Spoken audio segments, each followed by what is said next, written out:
주의 사자나 천사장이라고 하는 이 천사가 이렇게 나타났을 때는 우리가 그 권세가 대단한 것을 알 수 있습니다. 그런 천사는 하나님으로부터 이 권위를 위임받아서 하나님이 말씀하는 것 같이 말씀하시는 걸 봅니다.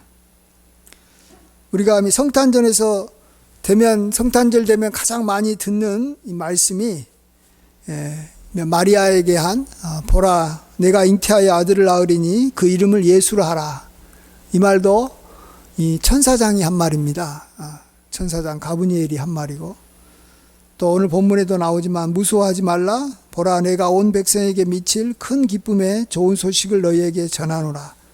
오늘 다윗의 동네에 너희를 위하여 구주가 나셨으니 곧 그리스도 주시니라. 이건 주의 사자라고 이렇게 언급된 이 천사가 한 말입니다. 이런 천사가 하는 말은 하나님께서 하신 말로 우리가 그대로 받습니다. 왜냐하면 우리 사람은 하나님을 직접 얼굴을 보게 되면 하나님 앞에서 우리가 살아남을 수 없거든요. 그렇기 때문에 하나님께서는 인간에게 이야기할 때는 보이지 않게 그냥 음성만 이야기해 주십니다. 근데 이 음성만 가지고 또 이야기를 하다 보면 사람들이 좀 헷갈릴 수가 있어요. 이게 하나님의 소리인지 아닌지. 그래서 음성으로 하나님께서 사람에게 알려주기도 하지만 그것보다는 더 나은 방법이 천사를 통해서, 특별히 하나님께서 이렇게 신임하는 최고의 천사장이나 또 여호와의 사자, 또 주의 사자라고 이렇게 이름이 붙여진 아주 큰 천사 중에서 아주 큰 자를 통해서 우리에게 말해주는 거죠. 그러면 이제 그런 천사가 나타나서 말을 하면 하나님께서 하신 말씀으로 이렇게 사람들은 이해하고 받아들인 것입니다. 오늘 보시면 이 존귀한 천사가 이렇게 찾아가서 구주의 복된 소식을 전한 사람이 우리가 두 사람인 것을 보게 됩니다. 하나는 마리아하고 다른 한 사람은 이 들판에서 양을 치는 이 목자입니다.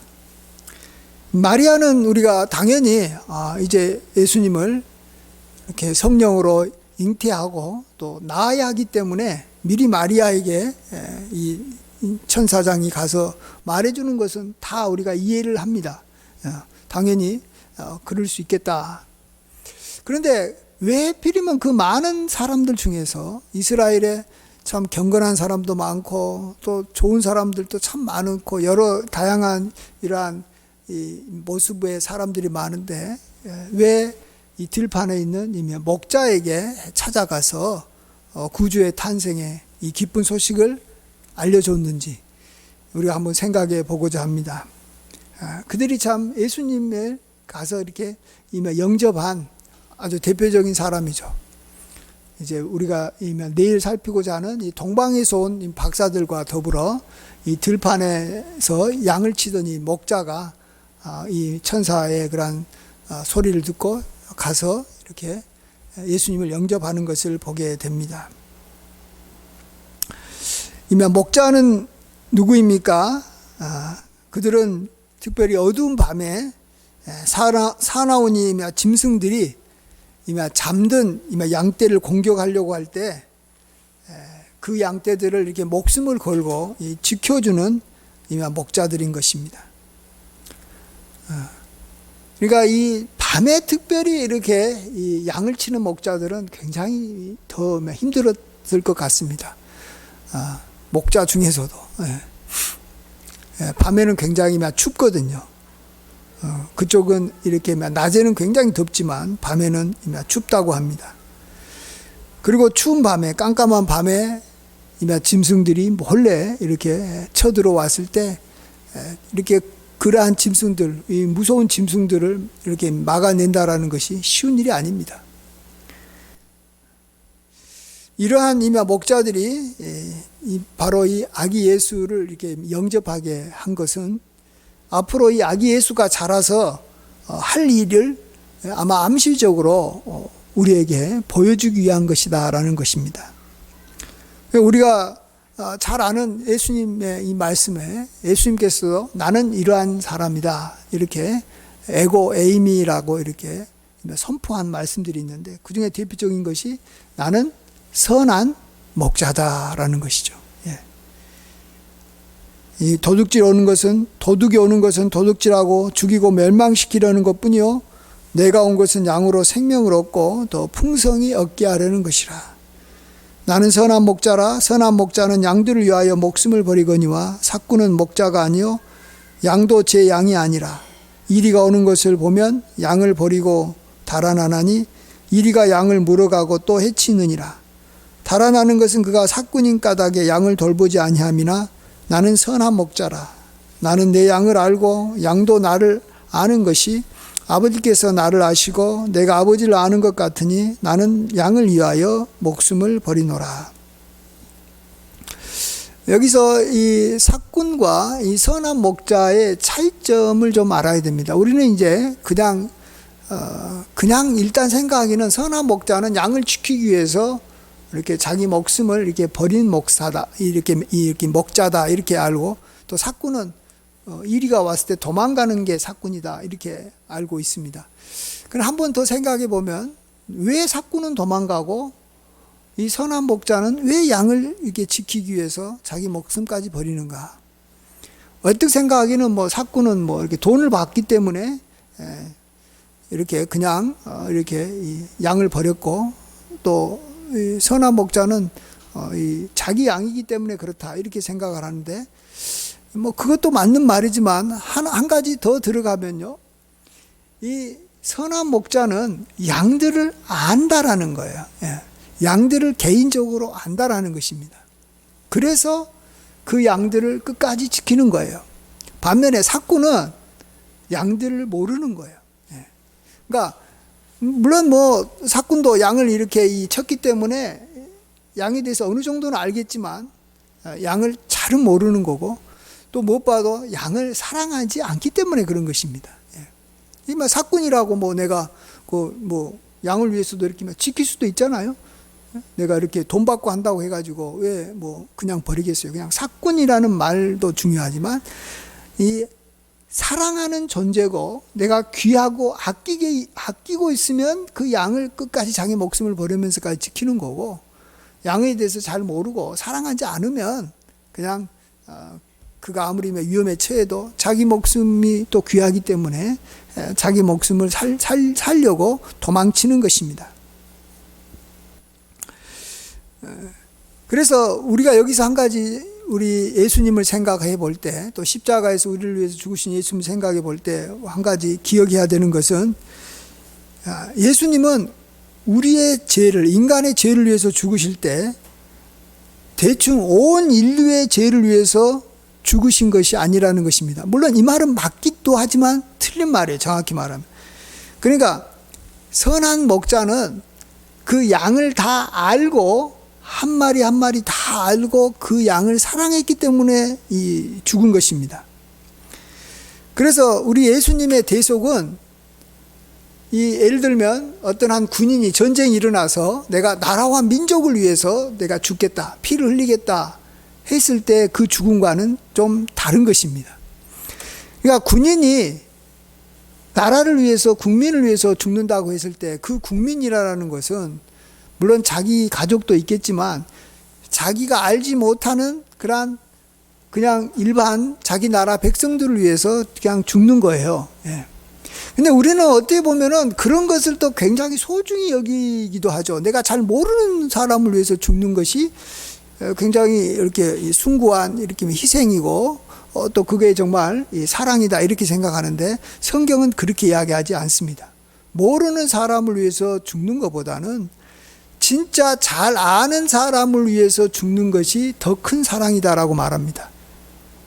요한복음 15장 13절에 사람이 친구를 위하여 자기 목숨을 버리면 이보다 더 큰 사랑이 없나니. 그러니까 목숨을 버리는 것은 사랑이죠.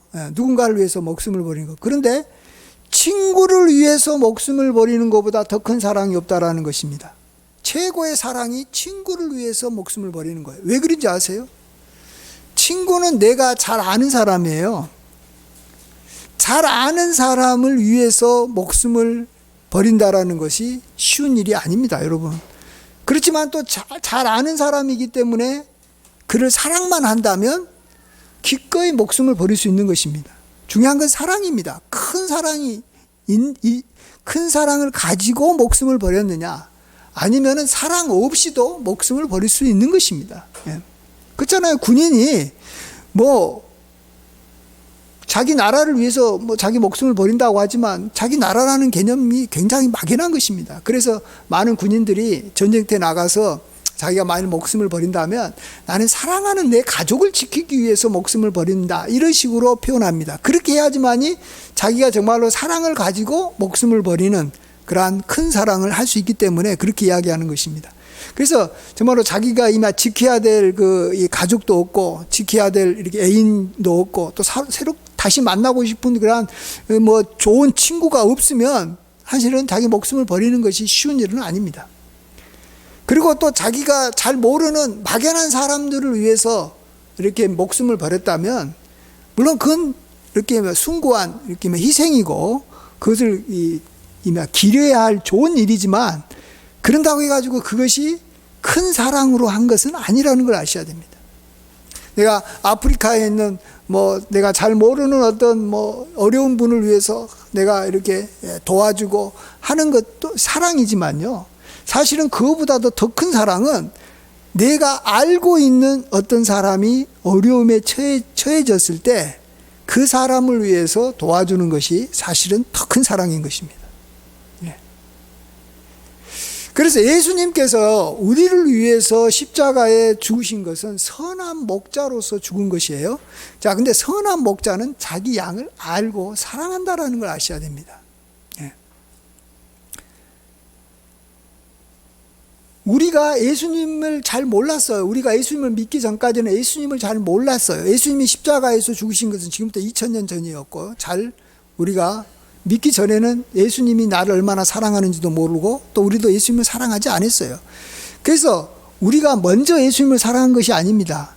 이럴 때 우리가 내가 예수님을 잘 모르고 예수님을 내가 사랑하지 않았기 때문에 정말 예수님이 나를 사랑해서 죽으신 것이 맞을까? 이런 의심이 생길 수가 있습니다. 근데 우리는 정말로 믿어야 됩니다. 나를 정말로 이전부터 알고 나를 사랑하셔서 나를 위해서 십자가에 죽으신 분이시다는 걸 알아야 됩니다. 우리가 이미 태중에 있을 때부터 주님은 우리를 아셨다라고 말합니다. 갈라디아서 1장 15절에 그러나 내 어머니의 태로부터 나를 택정하시고 그의 은혜로 나를 부르시니다, 이렇게 말합니다. 자, 부모와 태아에 있는 아이의 관계를 한번 생각해 보십시오. 태아에 있는 아이는 부모가 자기를 사랑하는지 사랑하지 않는지 전혀 몰라요. 나중에 이제 얘가 태어나서 그것도 이제 초등학교 좀 들어갔을 쯤에부터 이제 부모가 나를 사랑하는구나라는 걸 점점 더 알아가겠지만 태중에 있을 때는 모릅니다. 그러나 부모는 태중에 있는 아이를 끔찍하게 사랑합니다. 그 어느 누구보다도 어느 때보다 더 많이 사랑합니다. 그렇죠? 일방적인 사랑을 하는 거예요.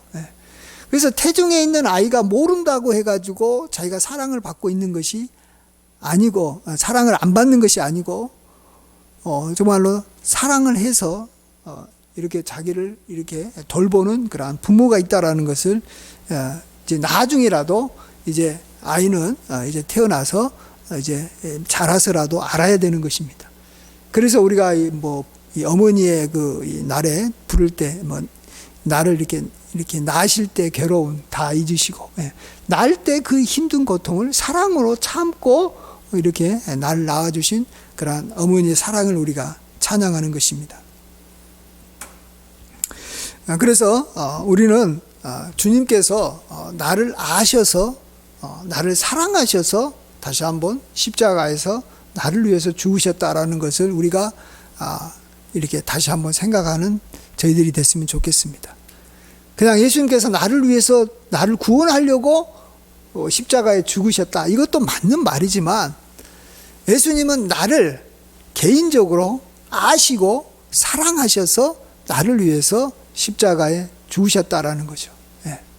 이것이 진정 우리가 주님의 그 십자가를 바라볼 때, 또 우리를 위해서 죽으신 주님을 우리가 이렇게 바라볼 때 가져야 될 그러한 자세인 것입니다.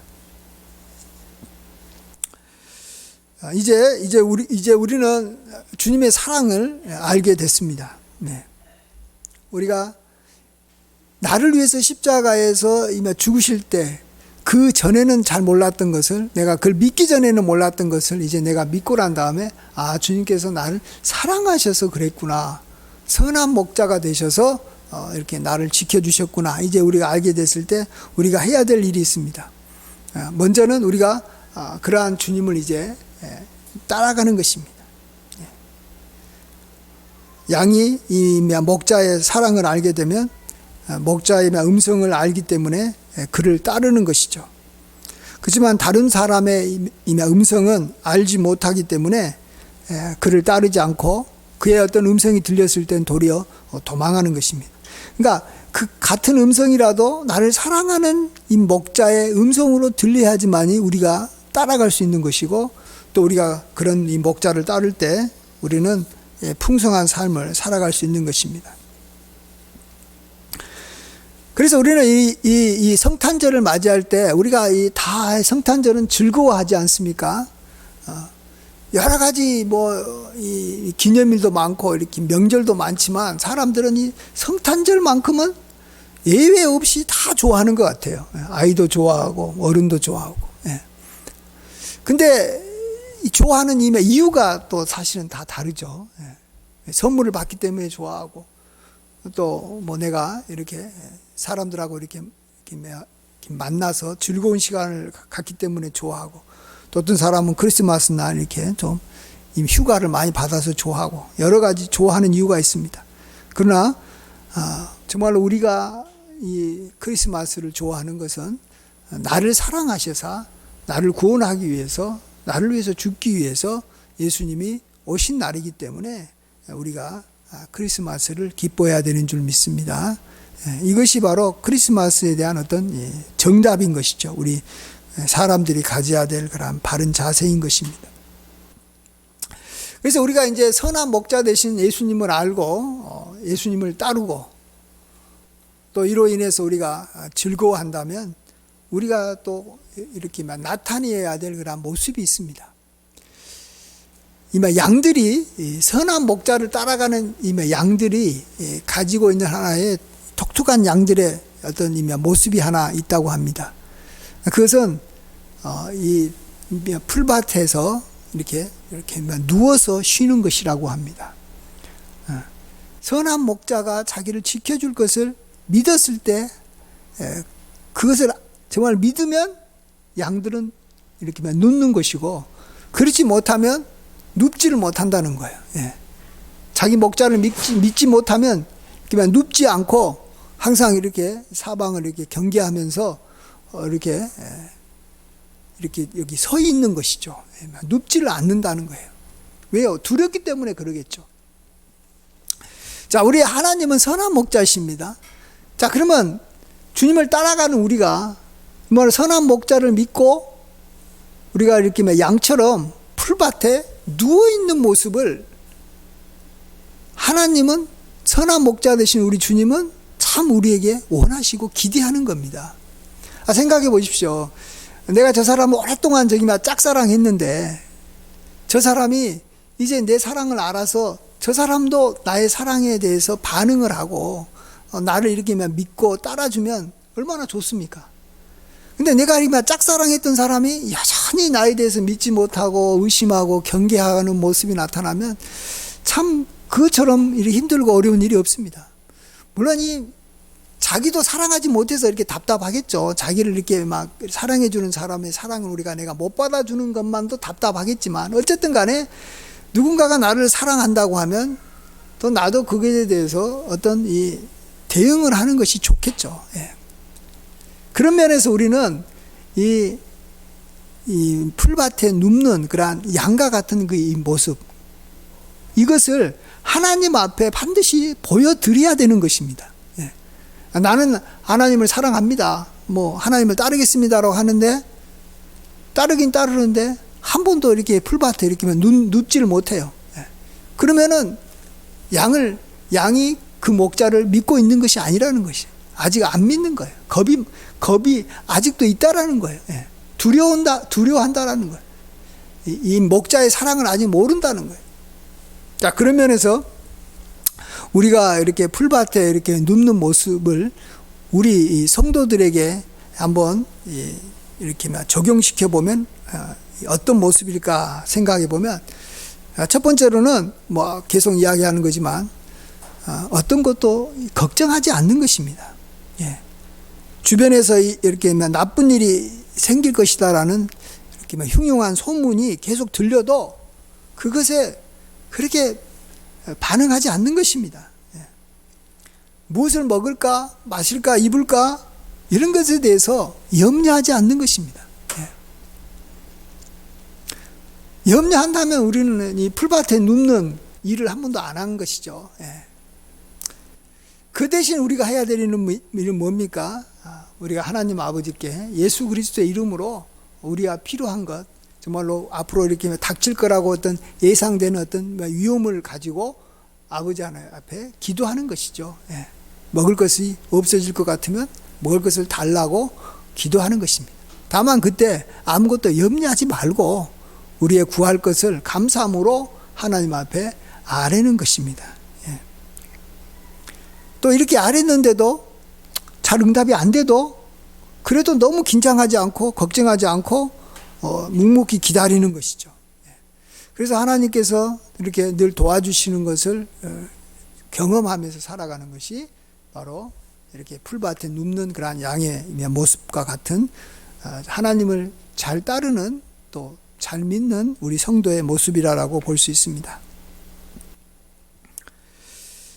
그 다음에 두 번째로 선한 목자를 믿고 풀밭에 눕는 그러한 양의 모습은 하나님의 말씀을 즐거워하고 즐거이 순종하는 것입니다.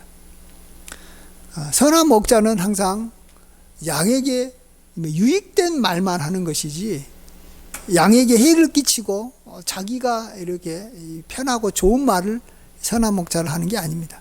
자기는 힘들고 어려워도 양에게 도움이 되는 그러한 명령을 내리는 것이죠. 그래서 그것을 알고 있는 양은 이 목자가 무슨 말을 하든지 무슨 것을 명하든지 그것을 즐거이 따르는 것입니다. 그래서 좀 심하게 말하면 양이 이렇게 도살장으로 이렇게 끌려갈 때, 또 이렇게 목자가 칼을 들어 자기를 이렇게 찌르려고 할 때도 양은 거부하지 않는다고 합니다. 예. 양은 믿는 거예요. 이것이 자기에게 좋은 것이다라는 거예요. 이 길이 자기가 가야 될 최고의 길이다라고 생각하기 때문에 양은 순종하는 것입니다. 우리도 하나님의 이 말씀을 그렇게 봐야 됩니다. 하나님의 말씀은 나에게는 꿀과 같다. 그 말은 뭡니까? 꿀이라는 것은 이 부작용이 하나도 없고, 꿀이라는 것은 참 내 몸을 유익하게 만들고 나를 이렇게 나에게 이렇게 힘이 되어준다. 이걸 우리가 알기 때문에 아주 또 이렇게 맛있고 달고, 그래서 우리가 꿀을 좋아하는 것처럼 하나님의 말씀을 우리가 그렇게 여겨야 됩니다. 하나님의 모든 말씀은 내가 그것을 지키면 나한테 복이 오는 것이고, 내가 만약 하나님의 말씀을 내가 그냥 부인하고 그것을 내가 이렇게 멀리하고 내가 말씀을 싫어하면 나는 그만큼 고통이 온다는 걸 아셔야 됩니다. 마귀는 우리를 언제 공격하고 어떤 부분을 공격하냐 그러면, 내가 믿지 아니하는 말씀이 있으면 그 분야를 가지고 공격하는 거예요. 그러니까 말씀이 우리에게 수백 가지 말씀, 수천 가지의 말씀이 우리에게 주어지잖아요. 그 중에서 내가 한두 가지를 믿지 않으면, 한두 가지에 대해서 내가 싫어하면 그걸 가지고 반드시 마귀는 우리를 공격하는 거예요. 마치 성에는 수없이 많은 이 돌과 벽돌로 이렇게 성이 만들어졌는데, 어떤 부분에 이 돌이 이렇게 이 구멍이 나고 이렇게 허물어지면 그 구멍을 통해서 이렇게 적군이 쳐들어오듯이 우리는 모든 하나님의 말씀을 다 믿어야 되는 것입니다. 나는 어떤 대부분의 말씀은 믿지만 나는 어떤 한두 개의 말씀을 믿지 않고, 또 그것에 대해서 내가 별로 마음을 이렇게 좋게 여기지 않으면 반드시 그 분야는 언젠가는 그것 때문에 내가 고통을 당한다는 걸 아셔야 됩니다. 왜냐하면 하나님의 모든 말씀은 다 100% 양으로 생명을 얻게 하고 풍성히 얻게 하기 위해서 주신 말씀인데, 그 말씀을 그렇게 보지 않고 나에게 도리어 해를 끼치는 말씀, 참 손해주는 말씀이라고 내가 만일 여기는 부분이 있다면 그것 때문에 나는 마귀의 시험을 당하고 그것 때문에 어려움을 당한다는 걸 우리가 아시고, 우리는 이제 하나님의 말씀을 우리가 잘 몰라도 하나님의 말씀이다 그러면 모든 말씀은 나에게 참 유익이 되는 말씀입니다, 이런 믿음의 고백을 담대하게 해야 됩니다. 그리고 성경을 봐야 되는 것이지, 그렇지 않고 이 성경을 이렇게 막 너무 이렇게 막 따져보면서 이 말씀은 정말 나에게 도움이 되니까 내가 지키고, 저 말씀은 나한테 도움이 안 될 것이니까 내가 안 지키고, 이런 식으로 말씀을 대했다가는 우리가 정말로 생명을 얻고 또 풍성이 얻는 삶은 우리가 살기 어렵다 하는 걸 우리가 아셔야 되고, 어쨌든 모든 말씀에 대해서 즐거워하고 잘 따르는 양이 이렇게 풀에 눕는 것처럼 우리도 하나님 앞에서 하나님을 믿는 모습을 말씀을 통해서 보여줘야 될 줄 믿습니다. 아멘. 그 다음에 세 번째로 풀밭에 눕는 양의 모습과 같은 우리 성도의 모습은 뭐 당연한 거지만 선한 목자를 이렇게 찬양하고 감사하는 것이죠. 그래서 주는 선하시며 그 인자하심이 영원함입니다. 이렇게 우리가 찬양과 감사와 존귀를 이렇게 늘 돌려드리는, 하나님 앞에 이렇게 올려드리는 것이 바로 우리가 이렇게 하나님을 믿고 신뢰하는 거죠. 우리가 잘 믿으면 그 사람에 대해서 좋은 이야기를 하는 것이고, 그를 믿지 않으면 그에 대해서 좋은 이야기를 하지 않잖아요. 그래서 내가 정말 하나님을 선한 목자라고 믿고 좋은 분이라고 믿으면 좋은 이야기를 하는 거죠. 그게 바로 찬양입니다.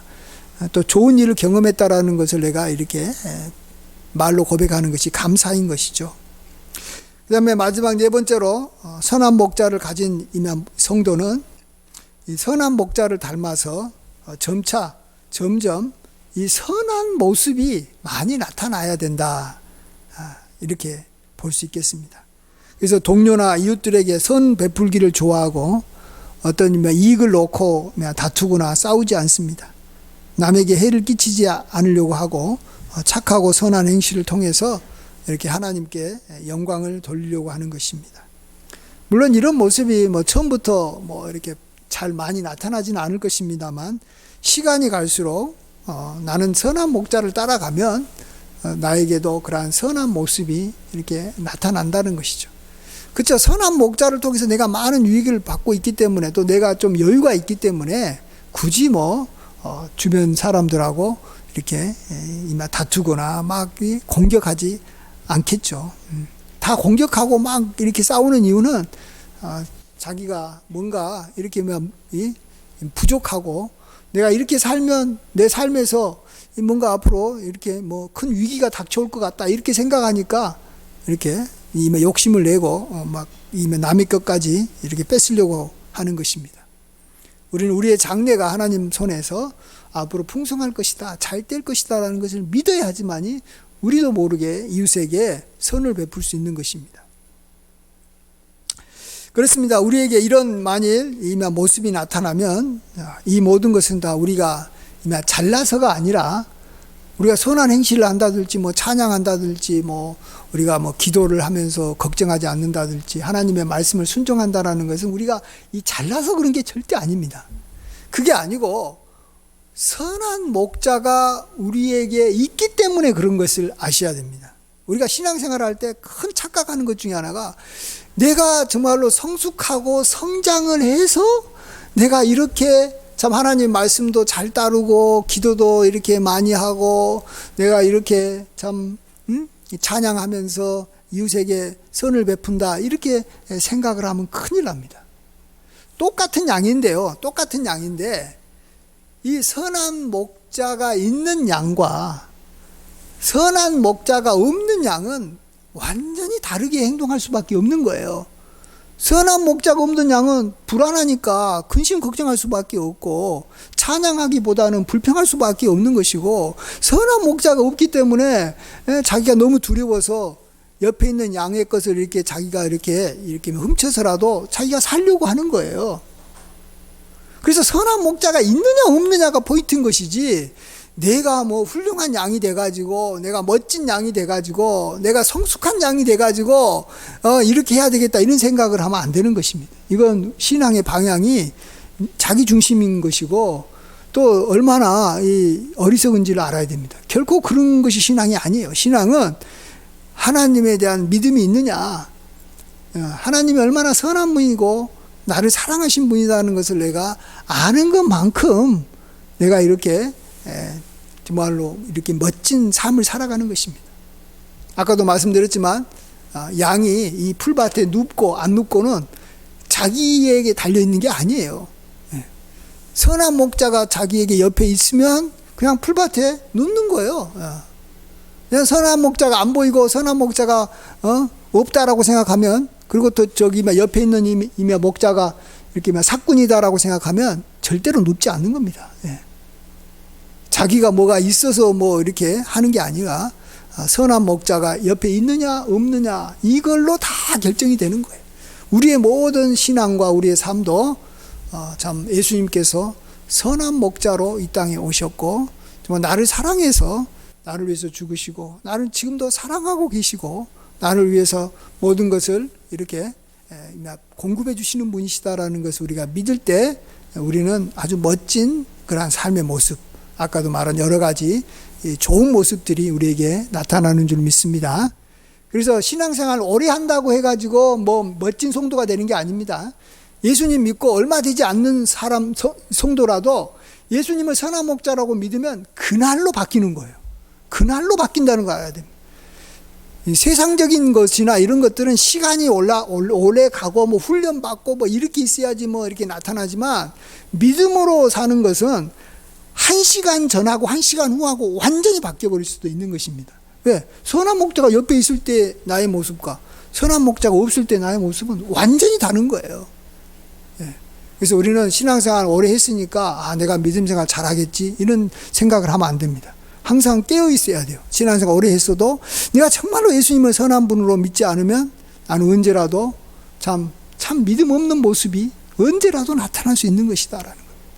그리고 이제 막 예수님 믿은 사람도 진짜로 멋있는 신앙인으로서 살아갈 수 있는 거예요. 예수님만 믿으면, 선한 목자라고 믿으면, 어린 양도 선한 목자가 있으면 아주 이렇게 늠름하게 이렇게 지내지만, 아주 강한 양이라고 해도 선한 목자가 자기 곁에 없다고 생각하면 굉장히 불안하고 두려울 수밖에 없는 거죠. 왜? 자기의 자기의 원수는 항상 자기보다 또 강하기 때문에 두려워하는 것은 당연한 것이고, 어찌 보면 더 두려워하겠죠. 많은 걸 경험했기 때문에 더 두려워할 수 있는 겁니다. 그래서 우리는 예수님은 선한 목자가 되십니다. 나를 사랑하셔서, 나를 잘 알고 사랑하셔서 나를 위해서 죽으신 선한 목자이십니다. 이 고백을 우리가 이렇게 할 때 하나님께서도 기뻐하시고 참 하나님께서도 영광 받는 줄 믿습니다. 이러한 은혜가 함께 하시길 주의 이름으로 축원드립니다. 기도하겠습니다. 아버지 하나님, 홀로 영광 받아 주시옵소서. 참으로 그 아들을 이 땅에 보내주셔서 우리를 사랑하셔서 참으로 구원자가 되게 해주시고, 또 우리가 선한 목자이신 예수님을 따라갈 때 우리에게 푸른 초장 맑은 신의 물가로 늘 인도하심을 감사합니다. 이러한 주님을 늘 찬양하며 하나님 아버지께 우리가 참 하나님을 믿는 자의 모습을 온전히 나타낼 수 있게 도와주시옵소서. 감사하며 예수님의 귀하신 이름으로 기도하옵나이다. 아멘.